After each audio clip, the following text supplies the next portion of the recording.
My name is Peter Miller. I'm a Warringah man from Ceduna in the Far West region. I've always loved telling stories and recording stories. So I joined the mobile journalism program, and this is my first Mojo story. Well, Koonibba was set up by the Lutheran Church. There was a bloke by the name of Pastor Off who came in the early 1800s. And he came from Germany before coming on the boat from Adelaide to Denal Bay, because Ceduna wasn't there at the time. And they had put him on a little rowboat to that little jetty out in the middle when you go into Denal Bay. And then they had wait till the tides go out, and horse and dray would go out, pick them up off there and bring them into the beach. They wanted to put Koonibba 30 k's out of town, but they made a mistake by putting Koonibba there. The people that found it, they went to the Koonibba rock hole, and if we have a good look at the area today, it would be one of the best farmlands in the whole district because of where it's located. It's blessed with the way that the people have cut all that land and made it open. My early memories of Koonibba are running around as a kid in the early 60s. Sunday nights there were dances out there, and I remember the dances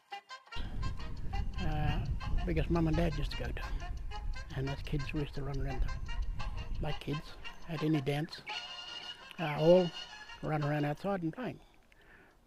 But once we went inside, we had to sit down because the adults wanted to dance. So we, as kids, had to be, there was a time and place for us to play, and there was a time and place for us to sit.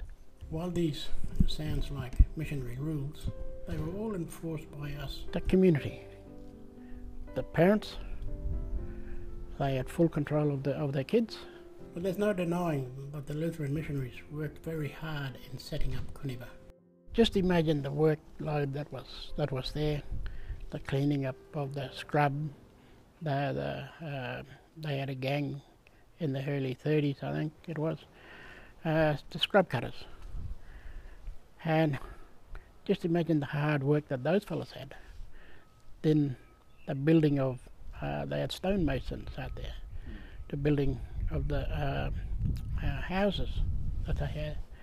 And there was a quarry there not far from the football oval where they dug up and had all these square stones. One of the first buildings that the community built was the children's home and the church. There's only one building that's left out there, and that's the church. And if you have a good look at the church and the way that the church is built, and think about the stonemasons that was there that built that church, along with the cottages that they built, a number of cottages that they built, and the old children's home that they built. What hard workers were they?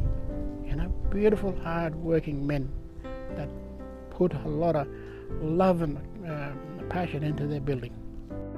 Our people were the backbone of the community, and they were self-sufficient back then. If he had any breakdowns on his farm, it was there at Koonibba. You know, it didn't have to come to Ceduna. What he wanted from the shop was at Koonibba. So when we look at the history, it didn't only serve the Aboriginal population, but it also served the white population. And by serving the white population, they might have been the administrators of the community and the white ministers of the community, but it was the Aboriginal people that was the workforce and the driving force behind that community. And I don't think anyone would stand up and say, "Oh, but this white man did that." I said, he didn't.